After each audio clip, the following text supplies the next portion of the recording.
mais je suis également très ému par cette marque de sympathie que vous avez bien voulu exprimer à mon égard.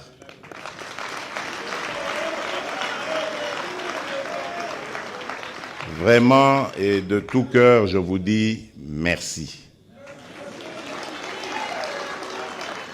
Je ne savais pas que lorsque on m'avait proposé et que j'avais accepté de venir parler aux jeunes, j'allais avoir de surprises aussi agréables en vous rencontrant. Vraiment, de tout cœur, merci. Et je fais le serment ici, devant Dieu et devant la nation, que la jeunesse sera toujours dans mon esprit.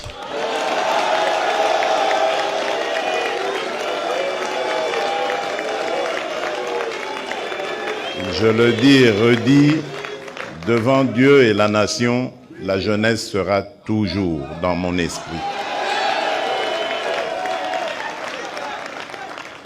Pour deux raisons essentiellement. La première, et je ne cesse jamais de le dire, la première raison, c'est que vous êtes la première richesse de la République démocratique du Congo. Avant toutes les autres richesses naturelles que nous avons, comme le diamant, l'or, le coltan, le cobalt, le cuivre, le zinc, tout ce qu'on veut, le pétrole, le gaz, il y a d'abord cette ressource humaine qu'est la jeunesse de la République démocratique du Congo. Et partout où je vais, je le dis toujours, que notre richesse, c'est celle-là d'abord, elle est humaine.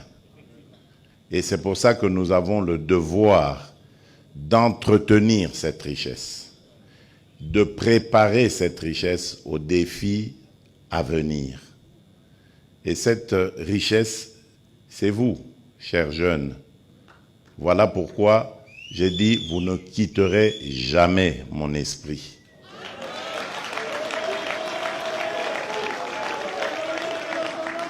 La seconde raison, et c'est ce que j'ai dit déjà dans la première, c'est que vous êtes l'avenir de ce pays. Tout ce que nous devons faire aujourd'hui doit prendre en compte vos soucis, vos préoccupations, parce que c'est de cet encadrement par rapport à vos soucis et à vos préoccupations que dépendra notre avenir. Demain, si Dieu nous prête vie et que nous restons ici longtemps sur cette terre, c'est vous qui allez prendre notre relève. Et imaginez un peu le scénario catastrophe qui fait que nous ne vous avions pas bien préparé et en tenant compte de la charité bien ordonnée qui doit d'abord commencer par les propres enfants du Congo. Et voilà pourquoi moi je voudrais attirer votre attention. Parce qu'on va chercher à nous diviser. Vous savez, il y a cet adage qui dit « diviser pour mieux régner ». Et il y a cette parole de la Bible qui dit « Un royaume divisé contre lui-même ne peut rien faire. Il est voué à l'échec, à la mort. » Voilà pourquoi, le mercredi dernier, j'ai beaucoup insisté sur nos divergences à propos de nos appartenances ethniques, tribales et autres. Qu'on ne vous trompe pas. Vous avez une seule et même tribu, elle s'appelle la République démocratique du Congo. Le reste, ce sont vos familles. Vous pouvez vous attacher à des familles, nous le faisons chaque jour ici. Mais ça n'empêche que nous ayons des attachements encore plus forts en dehors des familles, n'est-ce pas? Lorsqu'on choisit un ami, ou lorsqu'on choisit une épouse pour nous les hommes, un époux pour les femmes, c'est au-delà des familles. Mais est-ce qu'on ne s'attache pas plus à son épouse qu'à sa famille? Lorsque quelqu'un tombe malade et qu'il est en train d'aller vers la mort, on voit toujours son épouse à ses côtés. Alors qu'il a peut-être des frères, il a des sœurs. C'est pas qu'ils l'ont abandonné, mais non. La priorité est laissée à l'épouse. Mais l'épouse, au moment où il est né, elle n'était pas dans sa famille. Donc voilà ce que vous devez comprendre du Congo. Nous venons de nos familles, mais nous formons maintenant une grande famille qui est beaucoup plus solide que nos familles biologiques, que nos familles tribales, ethniques. C'est la République démocratique du Congo. Mettez ça dans vos cœurs, dans vos esprits, et vous verrez, le Congo sera toujours gagnant.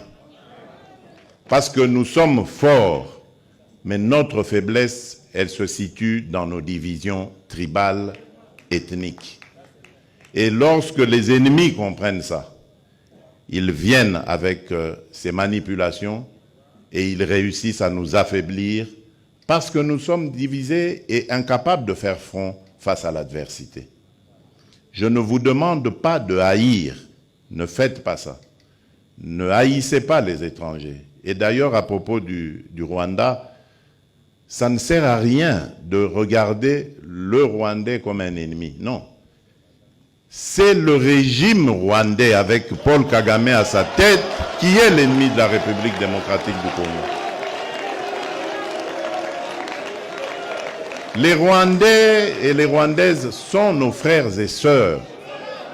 Et d'ailleurs, ils ont besoin de nous. Et c'est au Conseil des ministres que l'on prend des décisions pour vous. C'est très important, très important pour nous.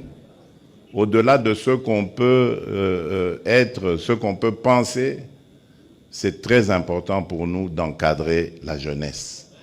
Parce que c'est elle qui va garantir nos vieux jours demain. Et vous, jeunes Congolais, vous avez encore plus la mission de réussir dans ce que vous faites, formation, métier, profession. Vous avez le devoir de réussir parce que vous êtes une jeunesse qui n'est pas n'importe laquelle. Je l'ai bien dit, vous êtes la jeunesse de la République démocratique du Congo. Vous devez savoir à quel pays vous appartenez. Croyez-moi, chers jeunes, nous avons un pays béni. Chaque jour, moi je vous exhorte, chaque jour, avant de dormir ou lorsque vous vous réveillez, remerciez le Créateur. Quelle que soit la religion à laquelle vous appartenez, remerciez notre Créateur parce qu'il nous a mis sur un sol qui est totalement béni. Ce pays, si nous restons conscients, nous restons unis, nous restons organisés, ce pays va faire parler de lui dans pas très longtemps. Nous serons peut-être encore vivants pour voir ça. Suivez simplement toute l'actualité. Renseignez-vous sur votre pays, ses potentialités. J'ai parlé de la première richesse qui est la jeunesse, ses ressources humaines. Mais regardez toutes les potentialités dont le monde a besoin aujourd'hui pour lutter, par exemple, contre le changement climatique, pour aller vers l'économie verte, la nouvelle industrie. Toutes les solutions se trouvent en République démocratique du Congo. Pour les énergies renouvelables, vous trouverez les réponses en République démocratique du Congo. Même demain, lorsque on parle de l'après-pétrole avec toutes ces dérivés qui sont l'essence, le gasoil et tout ça, l'hydrogène vert peut être produit ici en République démocratique du Congo. Donc nous avons les réponses à toutes les questions que se pose le monde aujourd'hui. Et quand nous quittons le sous-sol, nous arrivons au sol, l'agriculture, nous avons près de 80 millions d'hectares de terres arables. Nous pouvons nourrir